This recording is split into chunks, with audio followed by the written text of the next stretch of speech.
Thank you for joining me. This is Tim DeLeo with usingwindowshomeserver.com. In this video, I will show you how to install and use the Advanced Admin Console vNext Technical Preview for Windows Server codename Vail and Aurora, also known as the AAC add-in.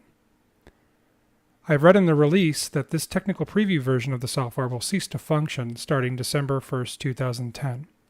I'm sure we will find out more as Vail and this add-in are closer to an official release. Let's get started.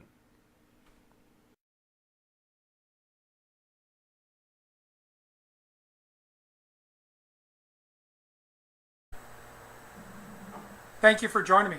This is Tim DeLeo with usingwindowshomeserver.com, and I'm joined by John Diehard Zadler from the Home Server Show. How are you doing today, John? Hey Tim, I'm good. Thanks for letting me help you out.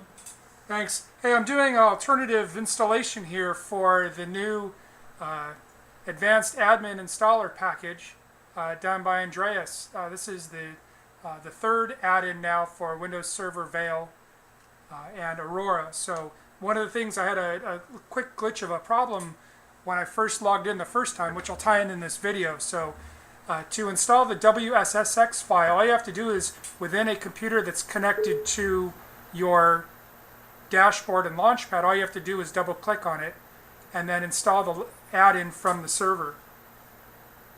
Now, what I'm doing is I'm actually installing onto the server from the client PC. You can also do this, as I'll show you, from a computer that's not connected to your system through remote desktop. So I'm just going to log into the server here to show it that I'm allowed to install add-ins. Again, this is through the remote access. And now it's going to install the add-in. Read the end user license agreement, click on install the add-in, and you're done. Now, one of the things is this is going to expire in December of this year, so I'm assuming at some point it's either going to be a paid add-in or a different release as we go through this. But we're almost ready, and then I'm going to have John kind of walk me through what we're looking at here.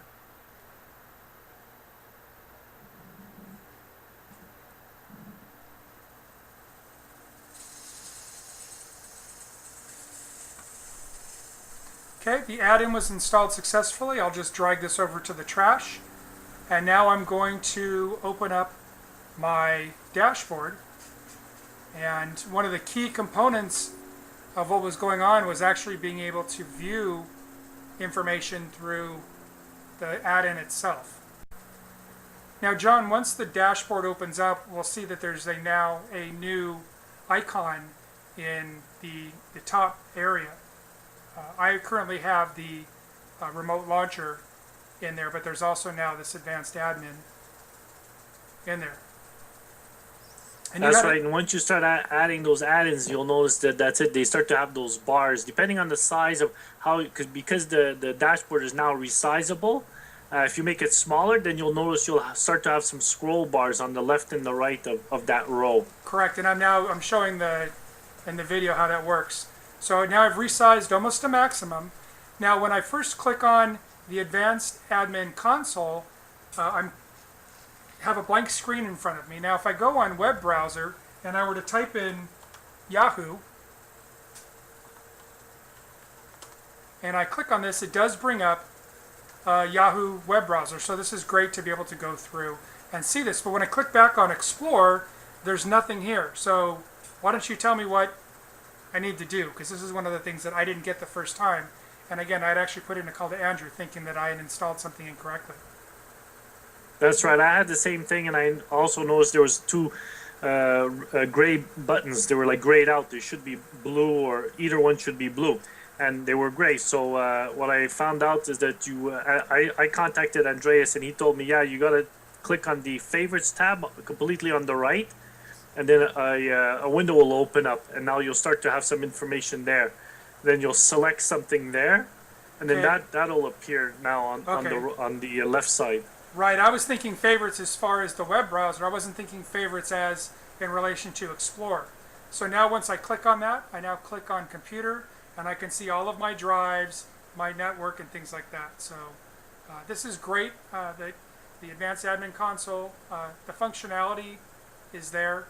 We'll walk through a few more things in the next couple of minutes, but thank you, John, for helping me walk through this. Appreciate it.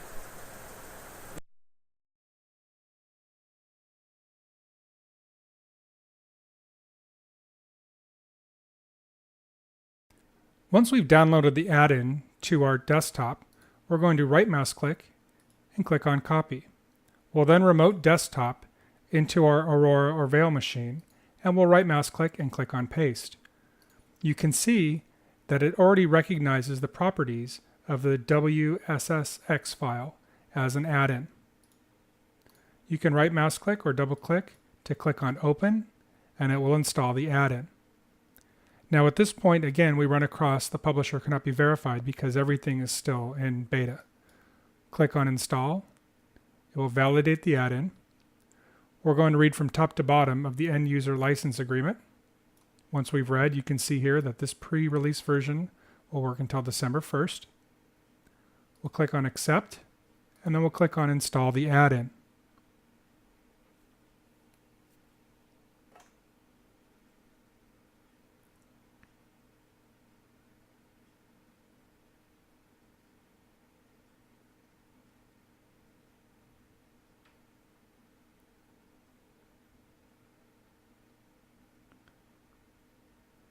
Now that the add-in was installed successfully, we'll click on Close. We'll drag the add-in installer package to the trash, and now we're ready to go. As you can see, I'm using remote desktop because it makes doing the videos easier, but you can easily do this from the remote access. Clicking on the advanced admin console and then clicking on favorites opens up all of the Windows Explorer windows that you typically would see. If you wanted to open up a new window, for example, you could click on Open in a New Window, and it would open it up. Now, one of the things that I like to be able to do is within my own home network, click on the network. You can see here that it shows the different PCs that are currently right now on my network. HTPC 5, 546, Test PC, and Vail Server, along with my different devices. What you can do is right mouse click and click on Connect with Remote Desktop Connection. This allows you to automatically connect to that computer as long as it has a remote desktop Windows software that supports it. For example, Windows Ultimate, Professional, or Enterprise.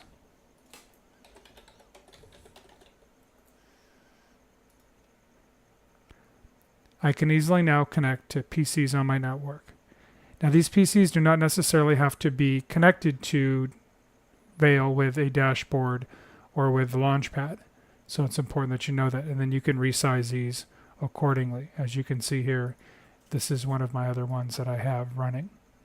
Now when I'm done with this, I can click on either log off or close, and then it will automatically remove the window. So this is a great opportunity with Advanced Admin Console VNex to be able to access any of the PCs on your network.